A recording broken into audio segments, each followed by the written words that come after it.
Washington State is ditching the bar exam requirement to practice law. Usually if you're a lawyer, usually you would go to law, you'd take the LSAT. Then based on your LSAT score, you'd get into law school. Then you'd take your law school exams and papers and things. And then really all of that was just the appetizer. That's the amuse-bouche. The one thing that matters for practicing law is passing the bar exam. But this is a problem. And the problem is diversity, equity, and inclusion. According to Washington State, there is insufficient equity brought about by the bar exam. And so, in a pair of orders on Friday, the Supreme Court of Washington approved, quote, alternative pathways to lawyer licensure in this press release. Okay. What does this mean? It means that the white people are doing pretty well on the bar exam and the black people are doing worse. Pretty much is what it means. And I'm sure there are different racial breakdowns. Just judging by other standardized tests, probably the Asians are doing better than the whites, and the Hispanics are doing a little bit. They're somewhere kind of in the middle. But in any case, it's true. Different groups have different outcomes and different things. That's true. That's true. So if you begin looking at the issue with the conclusion, we need more lawyers of XYZ race, then you're going to come to the conclusion that, oh, wow, this bar exam is not serving the purpose. The purpose of the bar exam is to get us the exact racial breakdown of lawyers that I want, and the bar exam is not doing that, so we got to get rid of the bar exam, or at least the requirement to take the bar exam. But is that really the purpose? Is that the purpose of the bar exam? Is that the purpose of law school and the legal profession? Is the purpose of the legal profession to make certain racial groups feel good about themselves, or even to generate income for certain racial groups? Is the purpose of the legal profession to have more lawyers? Or is the purpose of the legal profession to serve clients, to give people the opportunity to defend themselves in court, to give the state the opportunity to prosecute criminals, to exact justice? What's the point here? Seems to me we're putting the cart before the horse, and we do this in so many other places in life. When I flew out to Florida yesterday, I had a female pilot, and some of my producers, including Professor Jacob over there, were making some jokes about this because of the DEI policies. They said, uh-oh, get off the plane. Get off. Run. This thing, man, you ain't going to make it to Palm Beach. And the flight was just fine, and the female pilot was great. But even though it was a little bit delayed, actually, and we almost missed our connection. Anyway, as I'm getting too in the weeds here, that particular pilot was great. But why did Professor Jacob have that reaction? Is it just because he's a malignant, vicious sexist? I'm sure that's part of it. But the main reason is because the liberals tell us we now are implementing a policy according to which less qualified people are going to get these jobs. And the reason we know they're less qualified is because the companies are saying we are going to hire not based on merit. We are going to prioritize something, be it race or sex or sexual behaviors or I don't know, whatever, the cut of your jib, over merit. But the moment that you prioritize something over merit in a profession that is supposed to serve me, the customer, well, I get a little bit worried, especially when that profession is keeping me in a tin can in the air at 30,000 feet long enough so that I can make it to whatever city I'm going to. And the same principle holds in the legal profession. Right now, go to goodranchers.com/Knowles. Did you know that mRNA vaccines are approved for use in pigs in the U.S.? Not to mention 85% of the beef sold in your local grocery store is imported. In fact, over 5 billion pounds of meat was imported just last year. The mystery continues to grow in the meat industry, and every day I am more thankful for my Good Ranchers subscription. I don't need to worry about imported meat or unknown weird vaccine Fauci-ouchies in my meat.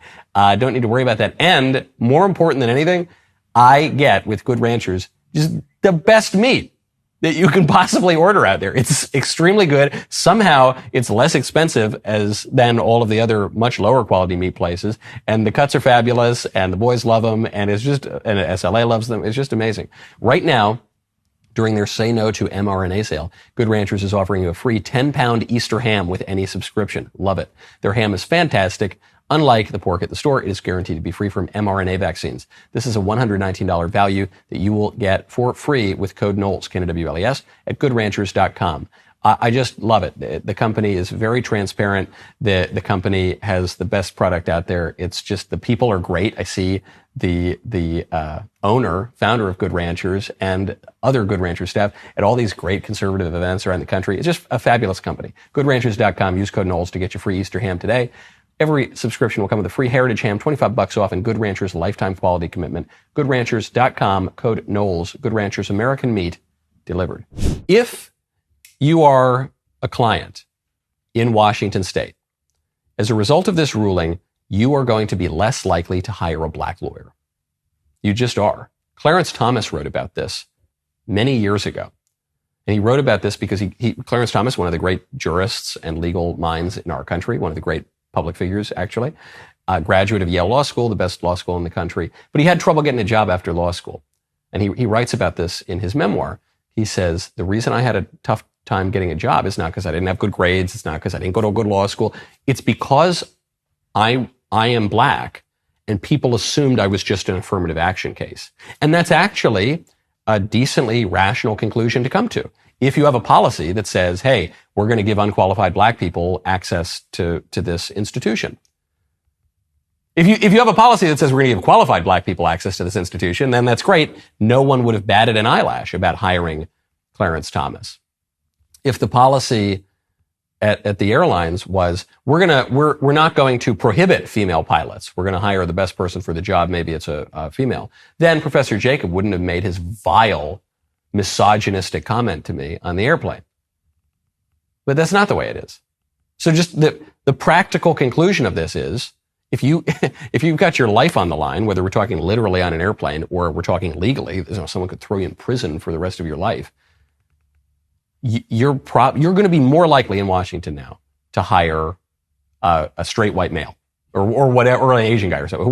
Whatever group historically does best on the bar exam, you're going to hire that group because you're going to assume that everyone else is just there as an affirmative action case, as a DEI hire.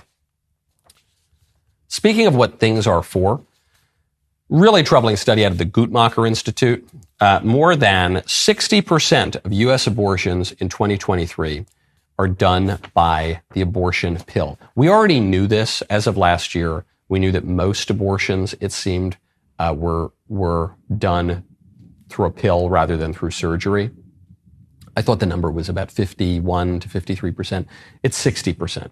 And the Guttmacher Institute, even though they are affiliated with just about the most evil organization in America, they actually have pretty reliable numbers. 60%. This follows a dramatic decline in surgical abortion access after Roe v. Wade was overruled, where states then finally got to pass their own laws, and a lot of them restricted abortion. So now it's about the abortion pill. This, to me, put abortion aside for a second. This, to me, is similar to, in the 90s and 2000s, the proliferation of internet porn. In the sense that before the 90s and 2000s, if some guy wanted to look at pervy images or videos, he would have to go to that seedy block in New York City, right around Times Square, 8th Avenue. He'd have to go into some really gross little movie theater or something in Times Square. He would have to, if he wanted to get his jollies off in a really immoral way, he would have to maybe go to a bar and pick up a woman and cheat on his wife. Or he'd have to go drive down the street and pick up a hooker or something like that. But he'd have to do something that involved public shame. Then the internet comes around and internet porn proliferates, and the Supreme Court and other liberal judges gut the regulations on pornography. And all of a sudden he doesn't have any of that shame. And so the engaging in that perverse act just spreads everywhere, becomes basically ubiquitous. I think that's what we're seeing here. Even today in our shout your abortion, kill your baby kind of culture, there is a great deal of just unavoidable shame involved in walking to going to the bad part of town and then walking into the abortion clinic and just seeing it and seeing the faces of the women and these demoniac doctors and actually, going in and saying, yes, I'd like to kill my kid. I'm going to sign this form. That is a disincentive to do it. But if you're a girl and you're in trouble and you are really scared and you just want this problem, the baby, to go away, and you're getting pressure from your boyfriend, or you're getting pressure from your family, and you can just go to a drugstore and just get that abortion pill and just, no big deal. I mean, it could really harm your body. It obviously kills your kid. You're going to live with all that same psychological trauma. But if you just feel that you can kind of do it in private, now you can cheat on your wife in private, thanks to pornography. Now you can kill your kid in private. You don't even have to look at the abortionist in the face. You don't even have to look at the women in the waiting room or walk down the sidewalk to do it. That's going to greatly increase the likelihood that you will do that. I'm not surprised at all that the number of pill abortions keeps going up. So as with the other problem, as with porn, as with so many of our social pathologies, the key is to reinstitute a little bit of shame. The key, and the way you do that, is by making the things that have been totally privatized, making them a little bit more public again. Because when we see people and we recognize that we live in a society, we have some sense of the consequences of our actions. The fact that it's not just a glittering screen, that it's not just a clump of cells that comes out of you as a result of a pill, but these are real people who are real proper subjects with real consciousness and real moral worth. Then you're going to be less inclined to be so selfish. Man, that was a great clip, huh? It was really good. And make sure you, ring that bell, subscribe to the Michael Knowles YouTube channel. We'll see you next time.